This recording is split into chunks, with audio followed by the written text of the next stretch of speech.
نرجع للاختبار. طبعا في طرق كتيرة جدا جدا لاختبار المنشآت المائية. أنا هتكلم عن الطريقة المتبعة هنا في مصر، واللي هم تقريبا هم كلهم في الآخر تقريبا مقاربين جدا لبعض. هي الفكرة كلها إن إحنا المنشأ بعد ما صبيناه فكينا النجارة بتاعته. مبدئيا إحنا بنبدأ نعمل الريبير بتاعنا، الريبير لأماكن الزراجين، ريبير لأي تعشيش أو تسويس باين عندنا على على الأسطح الداخلية للمنشأ الخرساني.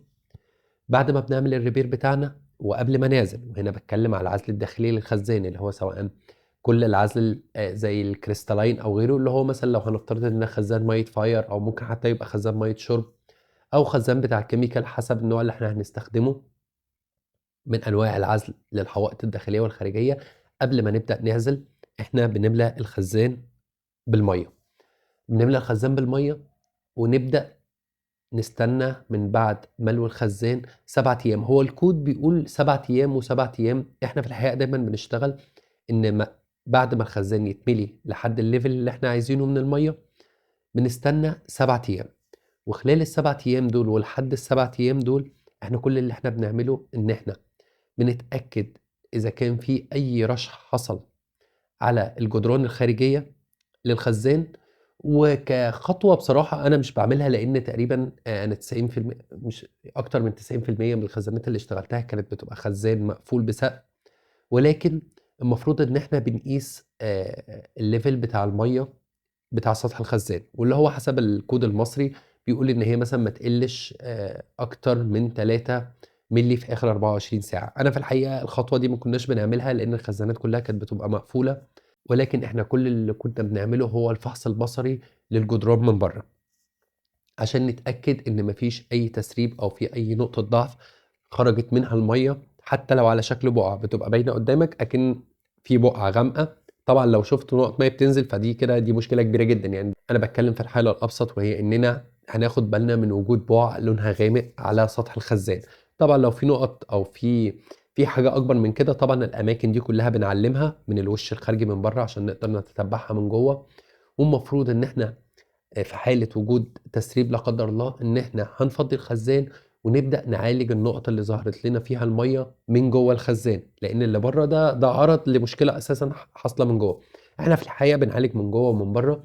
أنت في الحالة دي هتتبع الطريقة اللي أنت معتمدها لأعمال الريبير بالنسبة لمنشأ مائي، سواء هتستخدم مثلا مادة زي السيكا بلاج أو أيا كانت المادة اللي أنت هتعتمدها لأعمال الريبير. يعني احنا في الخرسانة المسلحة العادية بنستخدم مثلا الجراوت في المعالجات بتاعته، انما في الحالة اللي عندنا دي فاحنا مثلا في الحالات البسيطة بنستخدم حاجات زي السيكا بلاج او غيرها.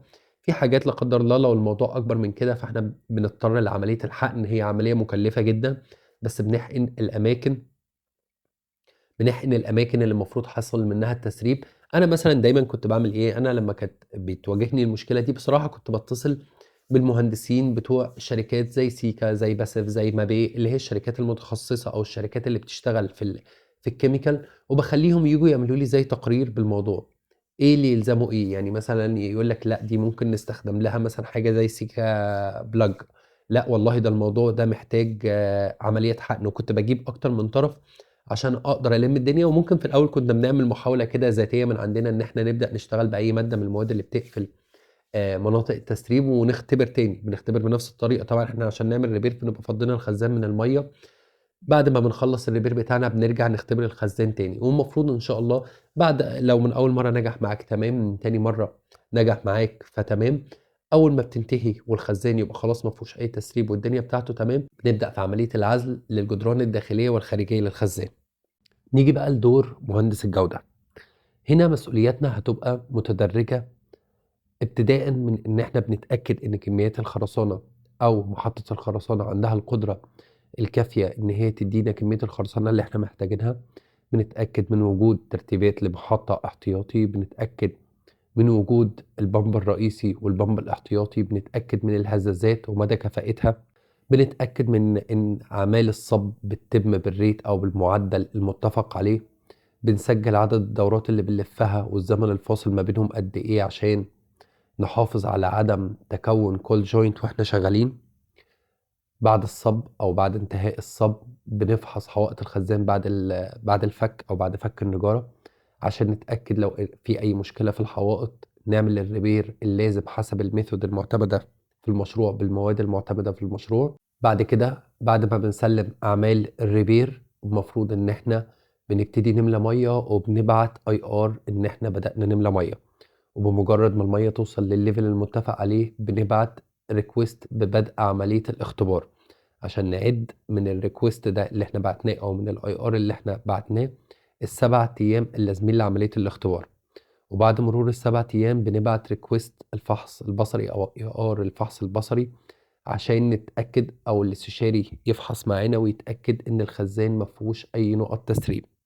لو لا قدر الله في نقط تسريب بنحدد اماكن النقط وبنفضي الخزان وبنعيد الموضوع تاني من الأول إن إحنا بنعمل الريبير اللازم، وبعد كده وطبعا ده بيتسلم IR، وبعد كده بنملى ونبعت ريكوست الملو أو نبعت IR بتاع ملو الخزان، وبعد كده لما يتملى الآخر بنفس السيكونس اللي إحنا قلناه. هنا إيه؟ هنا بس الكوردينيشن اللي بتتم عن طريق مهندس الجودة بالIRات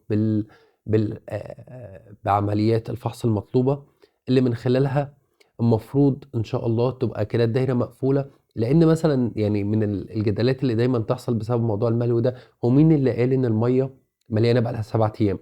ريكوست الملو اللي إحنا بعتناه بيبقى اسمه بدء عملية الاختبار أو طلب فحص لبدء عملية الاختبار، وبعد كده بنبعت الريكوست اللي بعده بعد مرور ال7 أيام أعمال الفحص البصري لاختبار الخزان الفلاني أو البيارة الفلانية أو أيا كان المنشأ اللي احنا شغالين عليه. ده طبعا بالإضافة للخرسانة اللي احنا صبيناها، المفروض إن مهندس الجودة بيتأكد هي دي الخرسانة المتفق عليها لو احنا بنتكلم على خرسانة خاصة زي اسمنت ثيم 3 او خرسانه عليها سيليكا فيوم ايا كان. طبعا دي اعمال الفحص الاعتياديه انا مش بتكلم فيها النهارده، انا بتكلم بس على الجزء الخاص بعمليه اختبار الخزان. بس كده يعني انا اتمنى ان الكلام يكون كان مبسط وسهل وبسيط.